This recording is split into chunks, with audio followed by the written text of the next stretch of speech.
Alors, Bezrat Hashem, on va commencer la partie 2 du Sefer Sha'ar Kedusha. Donc, porte 1, une réprimande. Ouvrez maintenant les yeux et apprenez que tous les plaisirs de ce monde sont vanité et tromperie. Donc, cette partie-là, c'est une partie qui est utilisée dans toutes les yeshivot. Pourquoi ? Parce que c'est une partie de Moussar, qui va selon la Kabbalah, certes, mais c'est une partie vraiment moussarite, sans vraiment de grands ridouches de Kabbalah. Et c'est pour se renforcer. Pourquoi devriez-vous vous considérer comme meilleur que les autres ? Est-ce à cause de votre belle stature ? Car vous devez vous rappeler que nous sommes tous créés à l'image d'Hachem. Et vous aussi. C'est à cause de votre famille. Car vous devez vous rappeler que nous sommes tous les fils d'un seul homme. Nous sommes tous les fils d'Abraham, Yitzhak et Yaakov. Est-ce à cause de votre richesse ? Car vous devez savoir qu'il y a beaucoup de personnes irréfléchies et vides qui sont plus riches que vous. De plus, Dieu est celui qui rend pauvre et qui rend riche, que le riche ne se glorifie pas de sa richesse. Car peut-être la richesse cache-t-elle un mal à son propriétaire. Est-ce à cause des honneurs que vous recevez, parce que vous dirigez d'autres personnes ? Car vous devez vous rappeler combien de personnes méprisables dirigent le monde.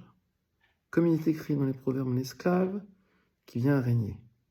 En outre, dans les chroniques, la richesse et l'honneur viennent de toi.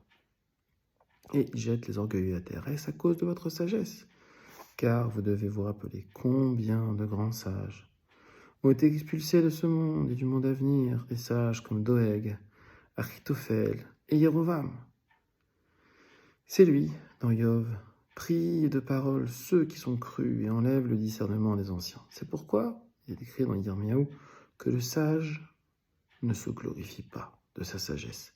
Comment peux-tu être fier de toi, toi qui es né d'une coude fétide, qui est entré et sorti par le canal urinaire, toi dont la vie n'est que honte et mépris et la mort vers et asticot.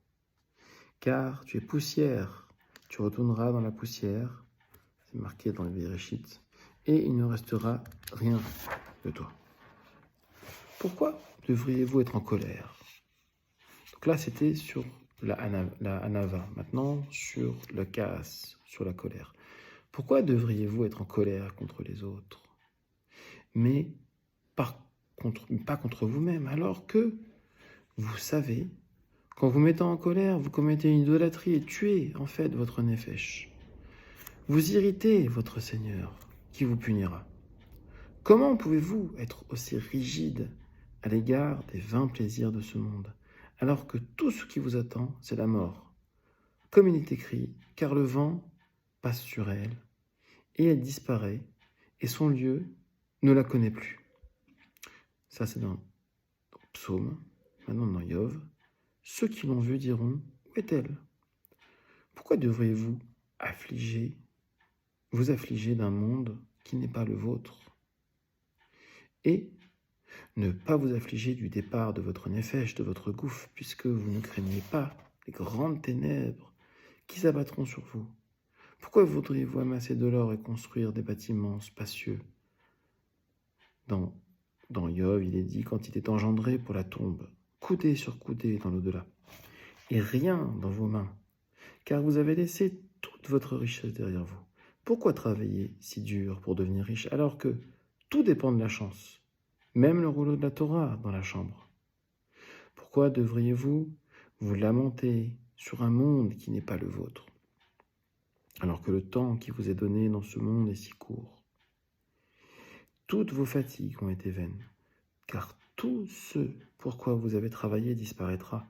Pourquoi méprisez-vous la Torah, qui peut garantir la vie éternelle et honorer la vie transitoire qui peut vous donner des richesses, car vous devez vous rappeler que c'est Dieu seul qui décide si vous serez pauvre ou riche, car, il dit dans Shmuel, le Seigneur rend pauvre, il rend riche. Vous avez perdu votre monde, le monde de la vie, et vous quittez le monde avec la moitié de vos désirs inassouvis, car tu te complais dans la graisse et tu apaises tes os, et demain, tu seras couché dans la poussière, les asticots sont le lit qui est sous toi, et les vers sont ta couverture. Vous voyez qu'il reprend un peu les thèmes qu'il avait pris Alpi Kabbalah, à savoir, donc,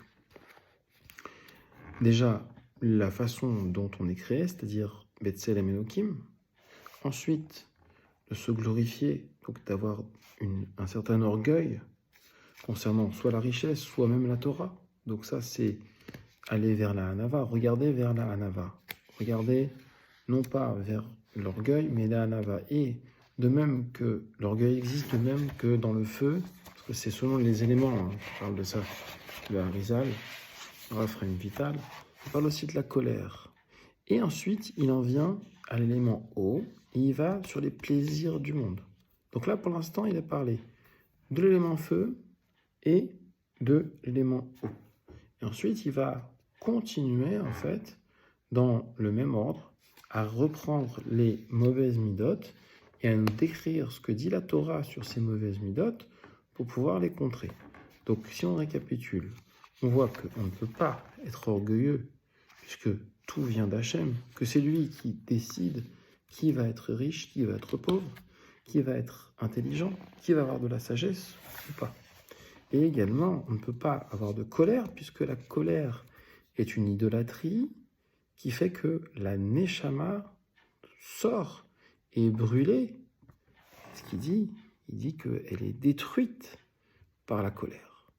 Et ensuite, on ne peut pas profiter des richesses et des plaisirs du monde dans un but vain, dans un but de assouvir ces plaisirs, parce qu'on ne pourra pas tout assouvir et on partira avec moins de la moitié des plaisirs assouvis du monde.